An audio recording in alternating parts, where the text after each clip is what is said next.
Going on, y'all? How's you guys' day going? Hope you're having a good day. My day's okay. Thank you for asking. Not sure why it took me so long to make this video, as this is a thought that I thought about a long, long time ago. And I would have thought I would have made it sooner, but it only just now popped up. And it's the thought or the idea that thinking is a skill. And yet, for whatever reason, we don't approach it in that way at all. In fact, we approach it as if it's walking, right? Like you learn how to walk, you learn how to hold your breath, you learn how to swim, you learn, just very basic aspects of life growing up, right? Like these are just very normal things. But then the most important thing is just something that you kind of just do. It's, no thought to it, ironically. No thought to it, no sort of cautiousness, the technical term is metacognitive, which just means thinking about your thoughts, but you don't even necessarily have to be constantly aware, right? Like it's one thing to be aware of your thoughts and then thinking about your thoughts all the time. And I don't mean like overthinking. That's not what I mean. I just mean just basic awareness. Like just the idea that, like, for example, like let's say you're walking down the street and you see somebody and you say something kind of mean or you say something snarky. Now, I don't know about a lot of other people, but for me, I immediately am going to think, oh man, I shouldn't have said that. That was like, that's not cool. Like I shouldn't be thinking that way, or that's not a very nice thing to say. I don't know that person, whatever it might be, right? Now, it's what it seems like is more often than not what people will do is they'll think something, anything. It doesn't have to be negative. It can just be anything. It could be something about yourself, right? Like you look in the mirror and you think to yourself, man, I look terrible today, or I look like crap, or whatever it might be. And instead of addressing what it is you just thought about, or instead of even just commenting on it to yourself, right? Like instead of being like, oh man, why did I think that? We just move on. At least that's how it seems, or at least the way that people talk about it. That's how they talk about it. I don't hear people often speaking about how it takes a level of participation to do that. And I know that might sound very surface level or just like kind of obvious, but for whatever reason, we approach thinking as if it were looking, right? Like when you see something, you just look at it and then you go on your way. And so there's no real, I guess you could say, participation. You just are. You constantly are looking at things. You constantly are perceiving the things around you. And so there isn't a necessary, I guess, effort. Like you aren't really injecting yourself into it. It just happens to you. But with thoughts, that's not how it works. Now, don't get me wrong. Yes, thoughts do just pop up. They pop up. They kind of catch you off guard, maybe, or you're not necessarily always thinking. You are not the thoughts. The thoughts are an external thing, I suppose. Now that's a very deep conversation that we could have, but that's not the point of this video. I don't want to get off track already. We only just started. But how should I say it? It's there is this weird line or blur, I guess. There's like a blur that we have where we somehow approach thought from the perspective that it is us, like that is us thinking, but then on the same token, we treat it, how we respond to it, is as if it's a completely different entity, as if it's a different thing onto its own. So like, for example, if you're, let's say, anxious or overthinking or being negative, right? And then you ask yourself, or you think to yourself, or maybe you're talking to one of your friends and you say something like, oh, well, I just don't know why I do that. Or not even necessarily that. People won't even say that. They'll say things like, well, I don't know why that happens. I don't know where those thoughts come from. I don't know, and they address it in the way that you would another thing or another person, or just the very general connotation that we take towards thoughts is super, super, like, it's a thing, like it's other than you. And I don't know why.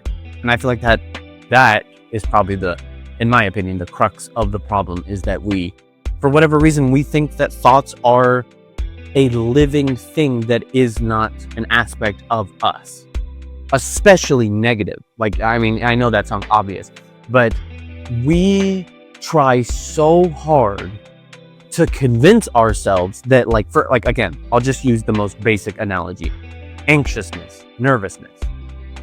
There is an aspect of you that is that. It isn't anxiousness is knocking on your door.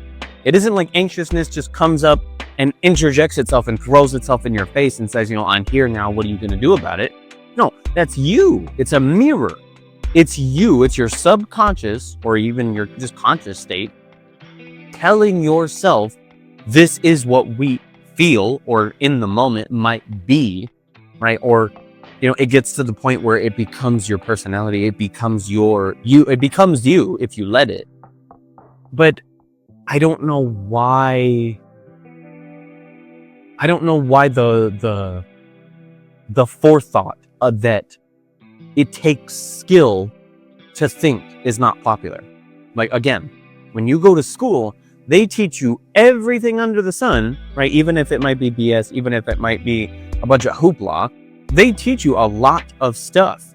And yet, not one time do they think to tell you, hey, those thoughts in your head and the things that you tell yourself have the power to control you. You have to essentially, like, walk across a battlefield, right? Like, anytime, have you ever noticed that anytime that, I guess a popular philosopher, a popular figure of the past, majority of the time when they're talking about the mind, or just in general, I guess really a lot of quotes is what I'm trying to say. There are a billion quotes that, when speaking about the mind, they always say the same thing, that it's a battlefield, it's war. It's not something you're not just on an adventure, right? Like, your thoughts are not, you're just walking down the street having a good time and the sun's out. No, you have to be constantly like strategy, essentially. Like, you have to know what is worth your time. That's I feel like that's the first thing that I think of when I think about thinking.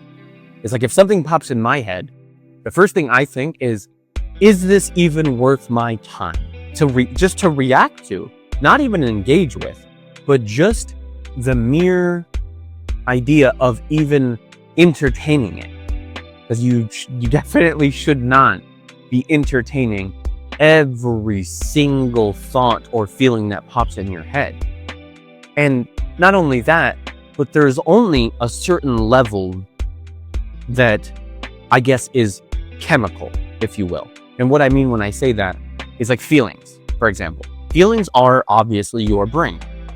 However, when those chemicals are released, there's a window that those chemicals are being released. But the second that those chemicals are no longer being released or in the process of being felt, everything you feel after that is you. That's you, like, essentially not, I don't want to say dragging it on, but you're extending the lifespan of those feelings the more that you interact with it. And so obviously I'm not saying, like, you only get 10 seconds to be angry that, something happened to you, or you only get 30 seconds to be upset that whatever it might be, right? Like, I'm not saying that, like, as soon as the second comes, you are no longer allowed to feel. But what I am trying to say is that there is an aspect of you that is involved in that. And which is the core of this video, is that I don't know why we approach thinking and we approach just consciousness, thought, in this way that is other than ourselves. that it has nothing to do with us, that, you know, you can just think anything and there's no consequences. That's the worst part. That's the part that makes me the most upset, is that people wonder why, not only the way that they are, but why they feel the way they do. And not one time do they think that it might be what that voice in the back of your head 24/7 constantly having something negative to say, or constantly giving it, giving like its 2 cents, essentially, where we and even if we do, I guess, react to the thoughts, even if we do think about them, we still fail to do so from the perspective that that is something about you. Like, not every single thought is a reflection of you, I suppose, but I guess the important ones. And so even if you are thinking about them, right? Like, even if somebody is thinking about them, it just seems like they only do half of the job, basically, is what I'm trying to say. Like, where, again, we'll just use, like, I don't know, like gossiping.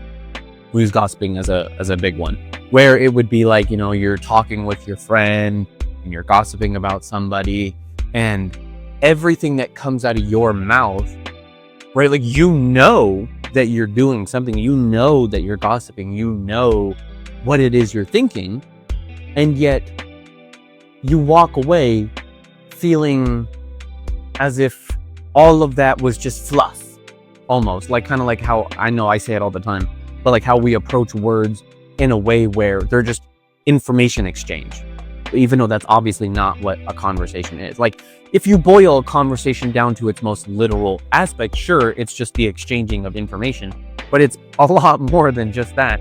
And so thinking is the exact same way. Yeah, in the most literal sense, it is just, whatever that might mean, it is just, I guess, stimuli, right? Like your brain reacting to just everything and letting you know what you're seeing and giving you like almost like a feedback loop, basically. That's how I think about it. Like, as you walk down the street and you see a dog, and then you think, oh, that dog's cute, or, oh, that dog looks dangerous. That dog looks like it might bite me in the butt. Like, whatever it might be.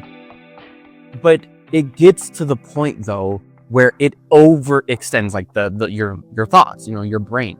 Your brain will overextend itself to the point that every single thing you think is something that you need to be reacting to. And that's just not the case. But, that I really do believe that's why so many people I feel like that's the biggest reason why so many people are depressed, just full of like overthinking. You hear about overthinking a lot, and we never really, at least again, from my experiences, these are things that we talk about, but almost never find a solution to. But it makes me so upset, though, because when you try to tell people that it really is a mental thing, that it is something that you have to, not necessarily have to, but that is the only way that you attack those aspects. But I don't know why people don't like hearing that. Like, again, I've said this in a previous video, people will get upset at you. People will get frustrated with you. They will react very, very defensively. And it's ironic, because that just proves how obsessed and how, I guess, loyal they are to their feelings, to the point that they don't even know what it means to think or feel without thinking or feeling. And I know that might sound like that doesn't make any sense, or that's not possible, but I don't know. I don't want to get too off track with this video. It's this idea that, like, there's like this weird subconscious idea that reality exists only in the fixed physical realm. And I don't just mean that there's a spiritual realm. Like, I'm not trying to say that, like, I don't know how to explain it. I don't know. Like, there There is such thing as transcendence without it being spiritual. And what I mean when I say that is just that, because when you think of spiritual, you think of religion, or you think of like divinity, right? Like you think of gods, or maybe even aliens, whatever it is you might be thinking of. You just think of a higher power when you think of spirituality, right? However, there is an aspect of reality that is very similar to spirituality, but is not spiritual. So, like feelings. And I don't know. I can already tell that I'm just going to keep, like that would just take me forever to try to explain. And I've tried before. I've definitely tried before, and it's hard. But thinking has a lot to do with that, basically. That's the reason why I brought it up, is because thinking has a lot to do with that very same aspect, that it is not merely just a biological thing. It is not just an emotional thing. It's not just evolution.